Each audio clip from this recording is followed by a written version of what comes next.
In this episode of Trekking Through Compliance, we take up the episode Requiem for Methuselah. Compliance, the final frontier.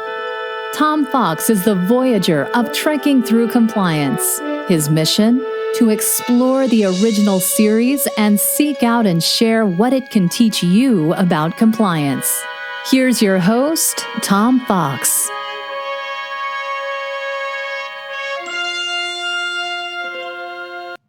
Trekking Through Compliance, Episode 74, Requiem for Methuselah. In this episode of Trekking Through Compliance, we consider the episode Requiem for Methuselah, which aired on February 14th, 1969, and occurred on Stardate 5843.7. Story synopsis. When Kirk, Spock, and Bones beam down to a small planet in the Omega system to obtain Ritalin to counter the epidemic of Rigelian fever sweeping the Enterprise, they detect a life form despite the fact that ship's sensors have indicated it to be uninhabited. They are then attacked by the droid called M4, which is subsequently called off by its owner, Mr. Flint. Mr. Flint demands that the landing party leave the planet immediately and threatens to kill them if they do not. Kirk calls his bluff by ordering Scotty to lock phasers on their position so that an attack on the landing party will result in the death of them all. When McCoy tells Flint that the crew of the Enterprise is suffering from a disease which has the effects similar to bubonic plague, Flint recalls the progress of the disease in Constantinople in the summer of 1334. He then permits the crew 2 hours on his planet and offers M4 services to collect the Ritalin. He invites them to his home. In Flint's home, McCoy is impressed to find a Shakespeare first edition, a Gutenberg Bible, lithographs by Terra Nullis of Centaurus 7. Spock examines the extensive collection of unknown Da Vinci paintings, but his tricorder reveals the materials to be of contemporary origin. Meanwhile, Flint has consulted with his protege, Rena Kontek, who begs him to allow the landing party to stay a bit longer. Flint then promises to have M4 process the Ritalin and introduces Rena to the landing party, who are smitten with her. However, she seems most interested in discussing field density and its relationship to gravitational phenomena with Mr. Spock. Flint claims Rena's parents were killed in an accident while in his employ and that he has raised her. He also says Rena possesses the equivalent of 17 university degrees in the arts and sciences. When Kirk plays billiards with Rena, Spock discovers a waltz on the piano and plays it while Kirk and Rena dance. Spock is greatly surprised, for a Vulcan at least, when he recognizes the waltz as an unknown work of Johannes Brahms, written in Brahms' own hand. In Flint's laboratory, Dr. McCoy discovers the Ritalin is contaminated with iridium at a nearly 1 part per thousand, rendering it inert and useless. When Flint goes to collect uncontaminated Ritalin, Kirk takes the opportunity to romance Rena, with whom he has fallen in love. While Kirk is thus engaged, M4 returns, prepares to attack Kirk, who is saved when Spock destroys M4 with a phaser.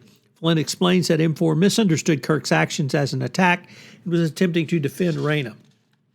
Just as Kirk is beginning to feel comfortable with M4's demise, a replacement M4 created by Flint makes its appearance.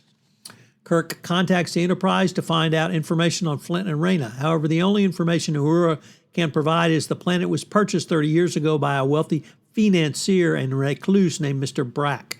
Spock finds another piece of the puzzle when he surreptitiously performs a tricorder scan on Flint and discovers he is 6,000 years old. When Rena goes to say goodbye to Kirk, Kirk urges her to come away with him. Meanwhile, the Ritalin has also disappeared. When Kirk follows tricorder readings past a sliding panel, they find a chamber containing a series of android Renas created by Flint to act as companions. Flint then admits to having been born in Mesopotamia and having lived literally for 6,000 years.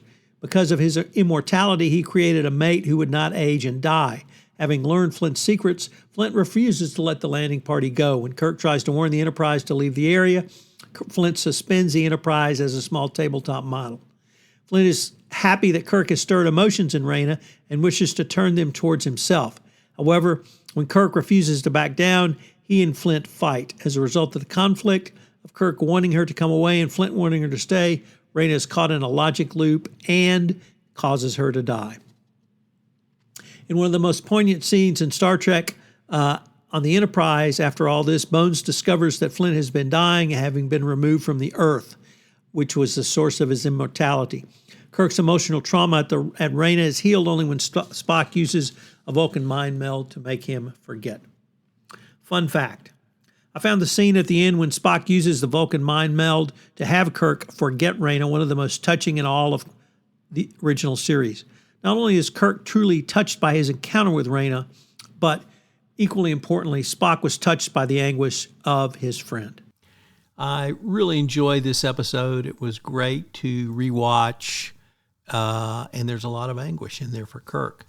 There's interesting continuity issues. This episode is referenced in Star Trek Voyager's fourth season in the episode Concerning Flight, in which Captain Janeway mentions that Captain Kirk claimed to have met Leonardo da Vinci.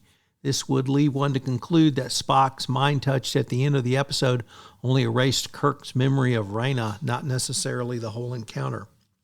Whereas Spock uses the mind meld at the end of the episode and tells Kirk forget, in Star Trek II, The Wrath of Khan, he uses the same technique on McCoy, but tells him to remember. Dr. McCoy states that alcohol easily makes Vulcans drunk. This is contradictory to his reply to Kirk's question about how well Spock would handle whiskey in Star Trek V, The Final Frontier. In that instance, he predicts alcohol would have little effect on Spock due to his Vulcan metabolism, yet it seems possible McCoy was really teasing Spock in this episode, as Spock himself was in the film more concerned about his human half.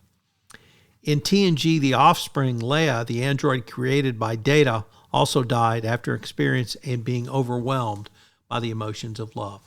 So lots in this episode. I hope you will check it out again. And if you're so inclined, please leave us your thoughts in the comment section. What are the 3 compliance takeaways from this episode?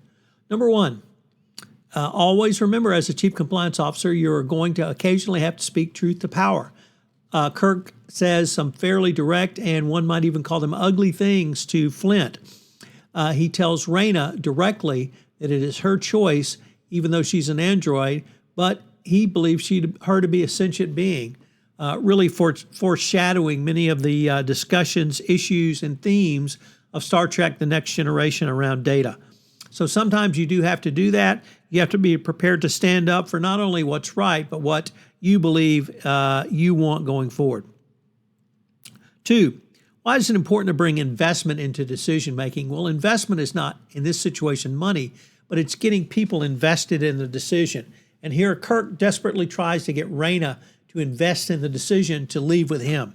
He is not able to do so completely, as she does not want to hurt Flint, and this, of course, is part of the reason her circuits become overloaded and she dies as an android. But he tries to invest her in the decision-making process, and you need to invest those you're trying to bring to a compliance decision in that.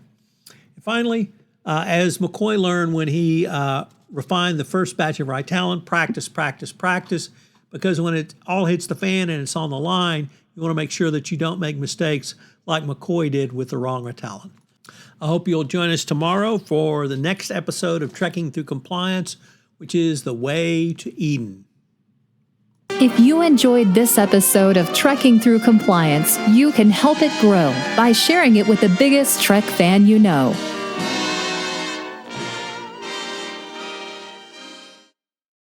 This podcast is a part of the C-Suite Radio Network.